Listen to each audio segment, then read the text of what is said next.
After a deadly shooting in Buckhead, police say somebody targeted a woman riding in an Uber.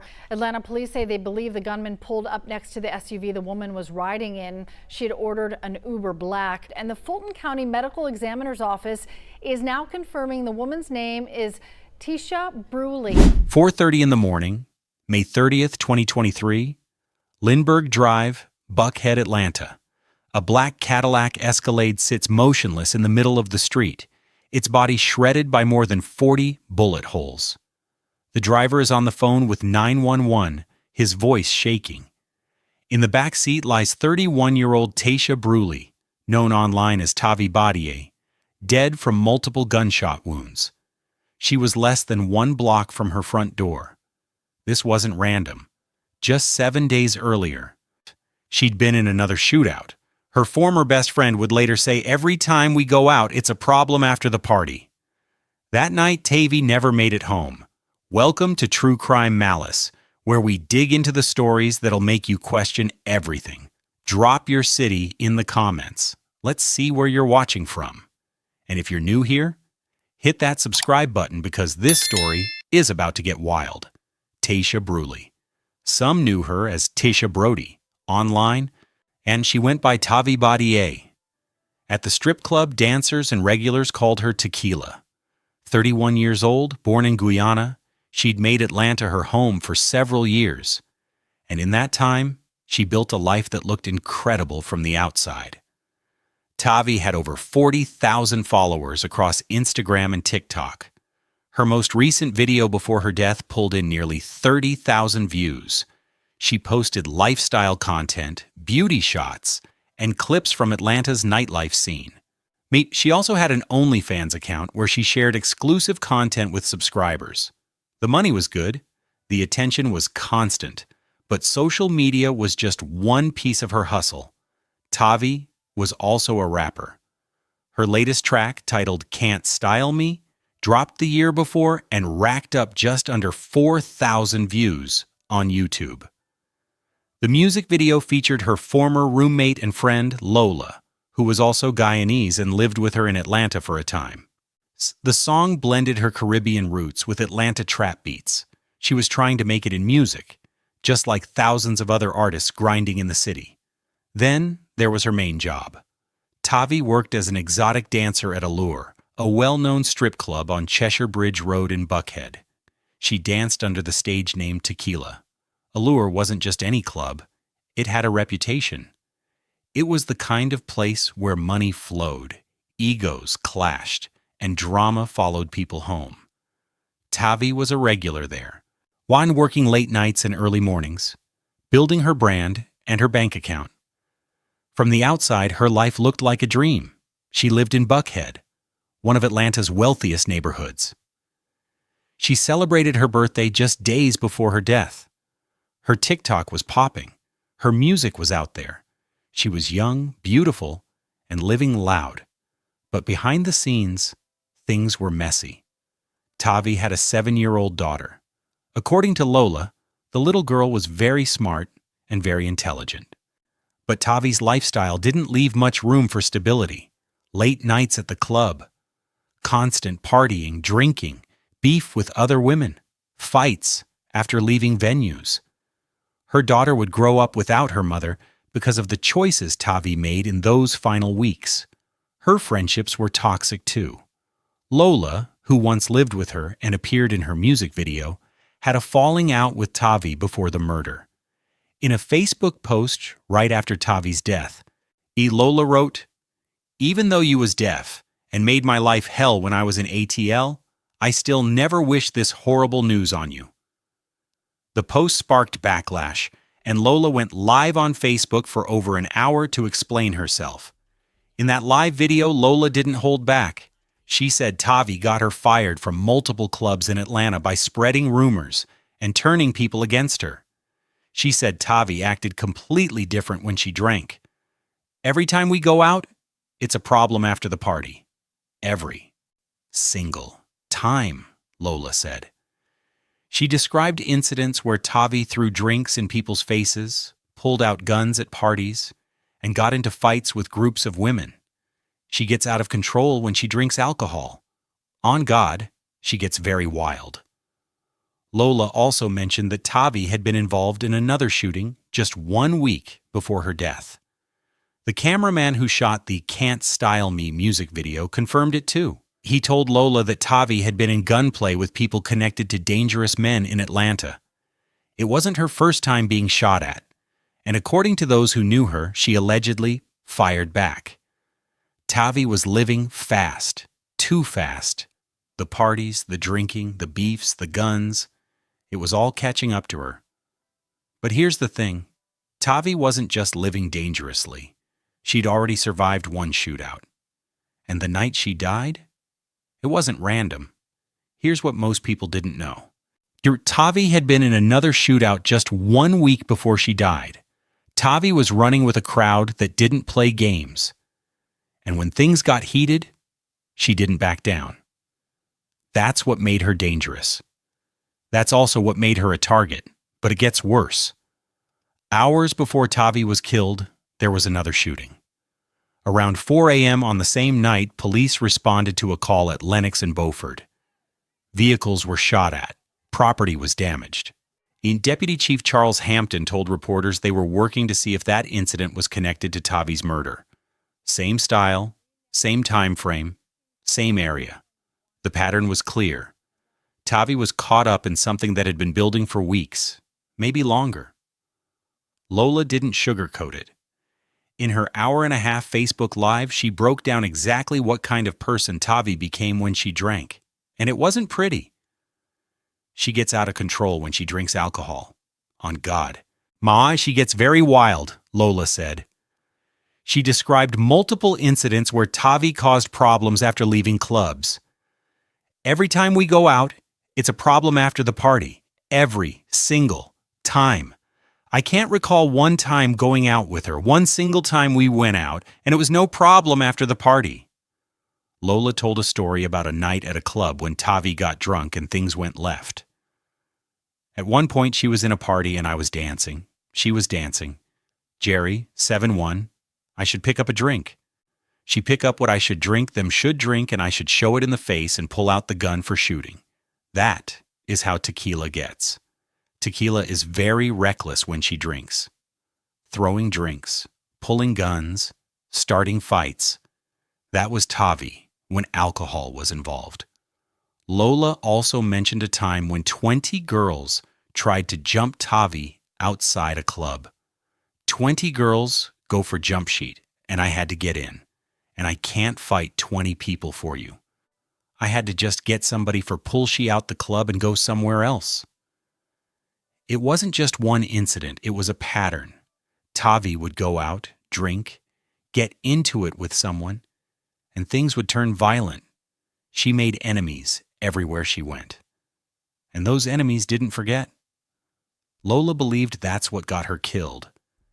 In my opinion, I would say that she got drunk and she messed around somebody and their man. Over there, they don't play. The cameraman backed up Lola's story. He told her Tavi had been involved with men who were affiliated with street life.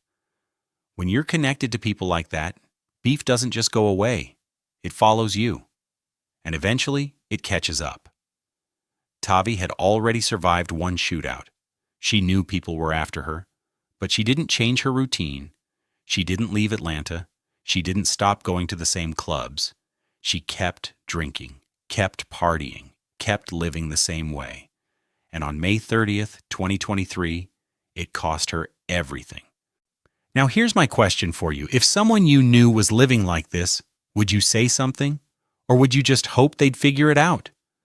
Drop your thoughts in the comments. And if you're hooked, smash that like button. We're just getting started. Right after Tavi's death, Lola went to Facebook and posted something that set the internet on fire. She wrote, "There's a time and place for everything.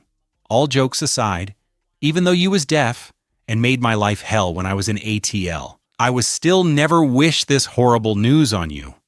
People lost it. The comments came flooding in. How could she say something like that about someone who just died? Why would she bring up their beef right now? Some called her disrespectful. Others said she was heartless. The backlash was intense, but Lola didn't back down. She went live on Facebook for over an hour and a half to explain herself. And she didn't hold anything back. She talked about how toxic their friendship had become. And she said Tavi got her fired from multiple clubs in Atlanta by spreading rumors and turning people against her. She went to different clubs in Atlanta, my name. I should make me get fired from a few clubs, Lola said. She explained that even though Tavi tried to ruin her reputation, she still found ways to make money through video shoots and other gigs. Lola admitted she prayed for Tavi even after everything that happened between them. I pray for she. I prey upon she, and when I pray, my tears fall upon you. It's not good, but I never expected it to be so bad. I never expected it to be so bad and deadly. She made it clear she never wanted Tavi dead. If I had to make that decision, you understand? If I had to make a decision for a write she off or let she live, I would let her live, because there's nothing nobody could do to me for me to wish death on them. But Lola also didn't pretend Tavi was perfect. She reminded people that Tavi had a 7-year-old daughter.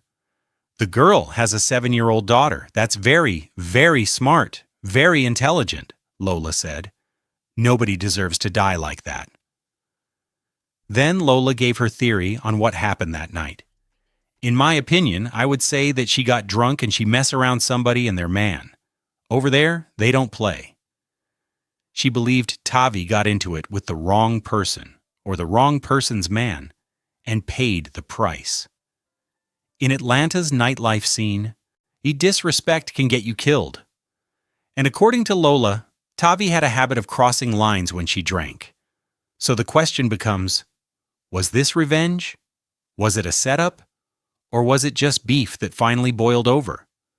Police said the shooting was targeted. Multiple shooters, multiple vehicles. They followed her from the club. They knew where she was going. They waited for the right moment and opened fire. This wasn't random. Someone wanted Tavi dead. And based on everything Lola and the cameraman said, it's clear Tavi had made enemies, dangerous enemies. The kind who don't let things go. Atlanta Police Deputy Chief Charles Hampton stood at the scene and told reporters what investigators were up against. We need to backtrack. We need to figure out where she came from. Our investigators have a lot of work to do on this one. We need to figure out where she came from, so our investigators have a lot of work to do on this one. Police confirmed there were multiple shooters. More than one gun was fired. More than one vehicle was involved. But as of the latest reports, no suspects had been identified. No arrests had been made. Witnesses described what they saw after the gunfire stopped. Cars were doing donuts in the street. It wasn't just a hit. It was a statement, a show of dominance. Whoever did this wanted people to know they weren't afraid. She was ambushed. She was in an Uber, and the Uber driver was unscathed. It's becoming very scary to live here. The Uber driver cooperated fully with police. He wasn't hurt, but he was shaken. He'd just watched someone get killed in the back seat of his car. Then he gave investigators everything he could remember. The vehicles that followed them, the sound of the shots, the moment everything went silent. Shortly after police arrived, a woman showed up near the scene. She was crying, visibly distraught. She told officers and reporters that Tavi was her sister, but she was too upset to speak. She couldn't give a statement. She just stood there, trying to process what had happened. Police asked the public for help. They urged anyone with information to contact Crime Stoppers, where tips can be submitted anonymously. Deputy Chief Hampton said even the smallest detail could help crack the case. But so far, no one had come forward. Right now, we're just asking anyone if they saw anything, heard anything, to call Crime Stoppers where they can remain anonymous. Tavi's murder wasn't just another case for Atlanta police. It was part of a bigger problem. Buckhead, the wealthy neighborhood where she lived and died, had been dealing with rising violence for months. Just earlier that year, a Senate committee had rejected a proposal for Buckhead to secede from Atlanta, Conservative residents had pushed for it, claiming the Democratic-run city wasn't doing enough to fight crime. The shooting on Lindbergh Drive only proved their point. This was supposed to be one of the safest areas in the city. Luxury apartments, high-end shopping, expensive restaurants. But now people were getting gunned down in the middle of the street at 4:30 in the morning. Tavi's case became another statistic in a city struggling with gun violence. Another unsolved murder. Another family left without answers. A candlelight vigil was planned for that Thursday. Friends, family, and members of Atlanta's Guyanese community gathered to honor her life, but the people who killed her were still out there. And unless someone talked, they might never be caught. Looking back at what happened to Tavi, the warning signs were everywhere. A shootout just 1 week before she died. Drinking that made her act reckless and violent. Constant problems after leaving nightclubs. Ties to men involved in dangerous street activity. All the red flags were there, but nobody stopped her. Nobody pulled her back. And now a 7-year-old girl has to grow up without her mother. So what can we take away from this tragedy? How do we protect ourselves and the people we care about? First, if you're going out to clubs, walk, especially after 2 in the morning, never leave by yourself. Always use the buddy system. Leave with the same people you came with. If you have to go alone, ask the club staff about safe transportation options or call someone you trust completely. Don't assume you'll be fine just because you paid extra for a nicer ride. Tavi ordered Uber Black, the premium service with a luxury vehicle, and it didn't protect her. Second, when you take an Uber or Lyft, always share your trip details with someone you trust. Let them watch your location in real time, through the app. That's exactly what Tavi's friend did. He tracked her ride from his house. If you see a car following you or something feels wrong, call 911 right away. Don't brush it off. Don't tell yourself you're being paranoid. Tavi's friend knew something was wrong when the car stopped moving, and he got ADT security to call for help. But by the time anyone arrived, she was already gone. Third, Lola described how different Tavi became when she drank.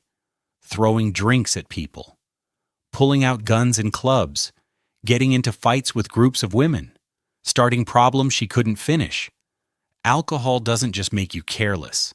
It can turn you into the version of yourself that your enemies are waiting for. If drinking makes you act in ways that put you in danger, you need to stop. Know your limits.